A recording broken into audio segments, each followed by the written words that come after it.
Thin client या N computing setup, ये video देख के आप खुद से एन कंप्यूटिंग या थिन क्लाइंट सेटअप कर सकते हैं, चाहे वो विंडोज़ 11 हो, विंडोज़ 10 हो, विंडोज़ 9 हो, विंडोज़ 7 हो, विंडोज़ 8 हो, किसी पे भी आप थिन क्लाइंट का कॉन्फ़िगरेशन कर सकते हैं। चाहे आपका i3 प्रोसेसर हो, चाहे i5 हो, चाहे i7 हो, आप कर सकते हैं। आते हैं थिन क्लाइंट के बारे में थोड़ा सा मैं जानकारी दूंगा, फिर हम जो है कैसे सेटिंग करेंगे वो सेटिंग जानेंगे। थिन क्लाइंट एक ऐसा नेटवर्क है जिसमें एक सीपीयू लगता है। यहाँ पे एक सीपीयू लगता है, आप कहेंगे सीपीयू नहीं है। इस बार के वीडियो में मेरे पास एक ऑल इन वन पीसी आया हुआ है। इस पीसी में सीपीयू भी है, मॉनिटर भी है, स्पीकर भी है, सब कुछ इनबिल्ट है। ये ऑल इन वन पीसी है। इस पीसी से मैं कनेक्ट करा रहा हूँ। यहाँ पे आप अपना लैपटॉप भी रख सकते हैं, i3, i7, i5। कितने कॉन्फ़िगरेशन का कब रखेंगे वीडियो के एंड में ज़रूर बताऊँगा। i5 कब लगेगा, i3 कब लगेगा, i7 कब लगेगा। तो पहले कॉन्फ़िगरेशन बता लें। अब थिन क्लाइंट करने का फ़ायदा जानते हैं क्या है? थिन क्लाइंट करने का फ़ायदा ये है ना कि हम एक CPU लगाते हैं। ये जो मॉनिटर है ना, ये 100-150 वाट तो ले ही रहा होगा, है ना। अगर ऐसे मैं कई सारे CPU लगा दूँ तो हर एक कंप्यूटर 150-100 वाट, 200 वाट लेने लगेगा। इतना बिजली हम कहाँ से देंगे इसको? ज़्यादा करंट लगेगा, ज़्यादा बिजली लगेगी। इस बिजली से बचाव के लिए ना हमने हर जगह से CPU हटा दिया और CPU की जगह एक CPU रखा, एक कंप्यूटर रखा। यहाँ पे हमने ये CPU रखा, ये कंप्यूटर रखा और इसी से सबको कनेक्ट कर दिया। क्लियर है? तो ये है थिन क्लाइंट का प्रोसेस। इसी को हम एन कंप्यूटिंग भी कहते हैं। एन कंप्यूटिंग कहने का मतलब ये है ना कि पहले थिन क्लाइंट से पहले एक कंपनी थी जो कि डिवाइस बनाती थी एन कंप्यूटिंग के नाम से, इसलिए इसका नाम एन कंप्यूटिंग भी रख दिया गया। तो आते हैं, शुरुआत करते हैं। अब थिन क्लाइंट करने के लिए क्या करना है? तो थिन क्लाइंट करने के लिए आप एक CPU लाएंगे या एक कंप्यूटर लेंगे, ऑल इन वन पीसी है ये, या लैपटॉप लेंगे, जो भी लेते हैं, जिसको सर्वर बनाना चाहते हैं वो आप ले लेंगे। i3 ले लीजिए, i5 ले लीजिए, i7 ले लीजिए। क्या लेंगे मैंने कहा वीडियो के एंड में बताऊंगा। यहाँ पे हम एक कंप्यूटर खरीद लेंगे। इस कंप्यूटर को खरीदने के बाद से, क्योंकि इसी से हमको कनेक्ट करना है, तो जैसा चाहिए वैसा, जिस कॉन्फ़िगरेशन चाहिए, जितना पैसा हो, जितना बजट हो, वैसा लीजिए आप। उसके बाद से आपको जितने कंप्यूटर कनेक्ट कराने हैं उतने मॉनिटर आप ज़रूर खरीदेंगे। उतने मॉनिटर देखें यहाँ पे हमने खरीद लिए हैं। मॉनिटर के साथ साथ आप माउस लेंगे, साथ में कीबोर्ड लेंगे, सबके साथ एक माउस, कीबोर्ड, मॉनिटर लगेगा। थिन क्लाइंट करने के लिए हमें एक डिवाइस की ज़रूरत होती है ना। एक डिवाइस की ज़रूरत होती है। यहाँ पे आप देखें डिवाइस लगा हुआ है, ये डिवाइस है। इस डिवाइस को आपको परचेज़ करना है।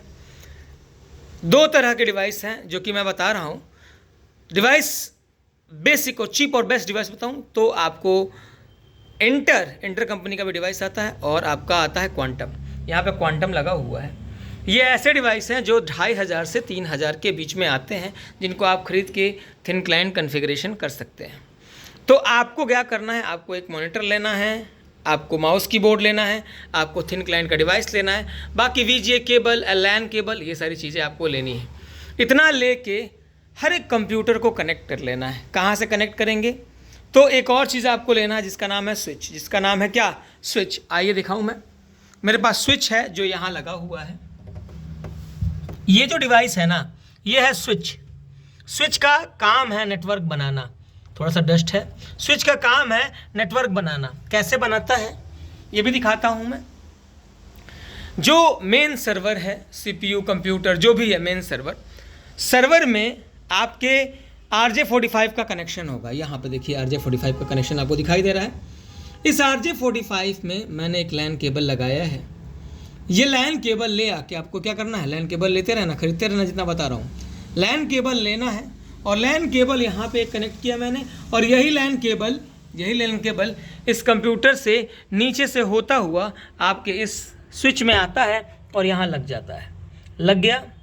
बाकी जितने कंप्यूटर आपको जोड़ने हैं उतने LAN केबल आप लगा लेंगे। यहाँ पे 1 2 3 4 स्विच जो है 1500, 2000, 3000, 5000, जैसा स्विच वैसा आपको रेट देना है। स्विच ले लेना है और ये जो केबल आपने लगाया वो अलग अलग कंप्यूटर्स में जा रहे हैं। जैसे कि आपको मैं दिखाऊं तो यहाँ पे एक मैंने कंप्यूटर फिल ही लाया था। यहाँ पे देखेंगे तो ये LAN केबल लगा हुआ है। हर कंप्यूटर में ये LAN केबल आके लग गया है। यहाँ पे देखेंगे तो यहाँ पे भी LAN केबल लगा हुआ है। LAN केबल लग जाएगा। पीछे आपको ये डिवाइस ज़रूर कस देनी है। कसने के लिए यहाँ पे आपके कंप्यूटर में ही पोर्ट होते हैं, कनेक्शन होते हैं, वहाँ पे आप कस देंगे। कस के VGA केबल का कनेक्शन आप मॉनिटर से कर देंगे। लैन केबल यहाँ लग गया, माउस कीबोर्ड का यहाँ पोर्ट लग गया, इंटरनेट वगैरह की भी सुविधा यहाँ पे होती है, वाईफाई वगैरह भी सब कुछ होता है, USB पोर्ट होते हैं। ये तो लगा के आपने ऐसे नेटवर्किंग कर ली, पूरी नेटवर्किंग कर लेनी है, बहुत आसान। और ये लैन केबल RJ45 वाले ये बने बनाए आते हैं। अब आपको लैन केबल लेके और RJ45 कटर से कसना नहीं है, ये बने बनाए आते हैं। आप खरीदेंगे 50-100 रुपए के मीटर के हिसाब से ये मिल जाते हैं, आप लेके कनेक्ट कर सकते हैं। पूरा का पूरा सेटअप कन्फिगर कर लीजिए। कन्फिगर हो गया, जब कन्फिगर करके ऑन करेंगे तो आपको, अगर ये डिवाइस लग चुकी है, सेट है और मॉनिटर आपका VGA केबल यहाँ से आपके सिस्टम में कनेक्टेड है, तो आपको कुछ ऐसा दिखाई देगा। ऐसा मतलब ये एम्प्टी होगा। क्या होगा? ये एम्प्टी होगा, पूरा का पूरा एम्प्टी। मैं क्या करता हूँ, मैं एक को एम्प्टी कर देता हूँ। यहाँ पे आते हैं, इसको मैं करूँगा डिस्कनेक्ट। यहाँ पे आने के बाद से हम करेंगे डिस्कनेक्ट। डिस्कनेक्ट करने के बाद से इसको मैं कर दूंगा, ये देखिए ये तो कनेक्ट इन समथिंग है। जैसे मैं इसे डिलीट करूँगा ये ऑटोमेटिकली कनेक्ट हो जाएगा। ऑटो कनेक्ट किया हुआ किसी ने, ये भी ऑटो कनेक्ट है क्या? ये डिस्कनेक्ट हो गया। यहाँ पे आने के बाद से मैं इसका यूज़र जो है डिलीट कर दूंगा और यूज़र बना के भी दिखाऊंगा मैं कनेक्ट करके। यूज़र डिलीट कर दिया मैंने। सेटिंग में आते हैं और सेटिंग को यहाँ से रिस्टोर मार देंगे। सेटिंग को हम यहाँ से रीसेट मार देंगे, ये ख़त्म हो जाएगा पूरा का पूरा। रिस्टोर डिफ़ॉल्ट, यानी कि ये जैसा था वैसा ही रिस्टोर हो गया। तो जब आप थिन क्लाइंट डिवाइस लगाएंगे, या इंटर का लगाएं या आप क्वांटम का लगाएं, है ना, जब भी इनको लगाएंगे क्या होगा, ये आपको कुछ ब्लैंक तरीके से दिखाएगा जैसे आपको खुल रहा है। ये सब आपको मैं फील करके दिखाऊंगा कहाँ पे क्या होगा। फिलहाल इनको रिस्टोर होने दीजिए, मैं आपको दिखाता हूँ। तो ये रिस्टोर हो गया, देखिए पूरा का पूरा खाली हो गया है। यहाँ पे देखेंगे सेटिंग भी पूरा का पूरा खाली है। भरेंगे हम, कैसे भरेंगे? तो ऐसे जब आप शुरुआत में नेटवर्किंग कर लेंगे तो ऐसे दिखाई देगा आपको। अब तो दिखाई देने लगा। अब क्या करना है भैया? इतना करने के बाद से मैंने क्या करना है, तो अब आना है अपने सर्वर कंप्यूटर पे। आ गया सर्वर कंप्यूटर पे। शुरुआत में सबसे पहला काम तो मैं भी करूँगा ना, तो थोड़ा सा अपने हाथ में मैं अपना कैमरा होल्ड करता हूँ, मोबाइल ही है। और सबसे पहले क्या करना ना, स्टार्ट पे क्लिक करना है। क्लिक करने के बाद से बॉटम में आएंगे तो आपको मिलेगा विंडो सिस्टम। विंडो सिस्टम पे क्लिक करेंगे तो आपको मिलेगा क्या, कंट्रोल पैनल। चलिए कंट्रोल पैनल पे नहीं चलते हैं, मैं एक फ़ोल्डर खोलता हूँ। विंडो के साथ कीबोर्ड में विंडो के साथ ई करेंगे तो आपको फाइल एक्सप्लोरर मिल जाएगा। फाइल एक्सप्लोरर मेरा खुल के आ गया। दिस पीसी पे राइट क्लिक करना है और मैनेज पे चलना है। सबसे पहला काम क्या करेंगे, शुरुआत करते हैं। मैनेज पे आ गए। यहाँ आने के बाद से आपको यूज़र, लोकल यूज़र ग्रुप मिलेगा, क्लिक करना है और आपको यूज़र्स पे क्लिक करना है और आके यूज़र बना लेना है। देखिए यहाँ इतने यूज़र बने हुए हैं। कैसे बनेंगे यूज़र? मैं एक यूज़र बनाता हूँ। न्यू पे क्लिक करना है और यहाँ पे यूज़र का नेम देना है। सबसे पहले मैं दूंगा यूज़र नेम। अब यूज़र कैसे बनाते हैं, यूज़र अकाउंट थिन क्लाइंट के लिए यूज़र अकाउंट कैसे बनाते हैं, यूज़र USER यूज़र मैं 6 बनाता हूँ, या मैं बनाता हूँ गेस्ट, कुछ भी नाम दे सकते हैं। USER मैं 6 ही देता हूँ, आप कंफ्यूज ना हो इसलिए 6। अब क्या करना है, पासवर्ड आपको दे देना है। 1 2 3 मैंने पासवर्ड दिया है, जो भी आपको रिमेंबरेबल हो आप दें। User must change password at next login, बार बार पासवर्ड चेंज करना पड़ेगा। मैं क्लिक कर दूंगा पासवर्ड नेवर एक्सपायर पे। यहाँ पे देखेंगे यूज़र 5 तक दिखाई दे रहा है। जैसे ही मैं क्रिएट पे क्लिक करूँगा और क्लोज करूँगा, यूज़र 6 आपको मिल जाएगा। पहला तरीका यूज़र, पहला काम यूज़र अकाउंट बनाना है। अब इसके बाद से अगला काम क्या है, अगला काम है फिर दिस पीसी पे राइट क्लिक करना है। राइट क्लिक करते ही आपको प्रॉपर्टी मिल जाएगा। प्रॉपर्टी में आप आएंगे तो यहाँ पे आपको एडवांस सिस्टम सेटिंग मिल जाएगा, चाहे वो विंडोज़ 10 हो चाहे वो विंडोज़ 11 हो, सब में ये ऑप्शन होता है एडवांस सिस्टम सेटिंग का। सिस्टम प्रॉपर्टीज़ आपके सामने खुल के आ जाएगा। प्रॉपर्टीज़ में आने के बाद से रिमोट पे क्लिक करना है। अब यहाँ पे अलाउ रिमोट कनेक्शन पे क्लिक करना है आपको। अगर क्लिक है तो कोई दिक्कत नहीं है, अदरवाइज यहाँ पे आपको क्लिक कर देना है और यूज़र को रिमोटली ऐड कर लेना है। देखिए यहाँ पे 5 यूज़र रिमोटली ऐड हैं। एक और मैंने बनाया है, उसे मैं ऐड करूँगा। एडवांस में जाएंगे और फाइंड पे क्लिक करेंगे, फाइंड नाउ पे। बॉटम में वो यूज़र बना हुआ आएगा, इसे ओके कर देंगे। यहाँ पे ओके करेंगे और ये आपको मिलेगा कि यहाँ पे यूज़र 6 भी ऐड हो गया है। ओके करिए, ये यूज़र आपका ऐड हो गया।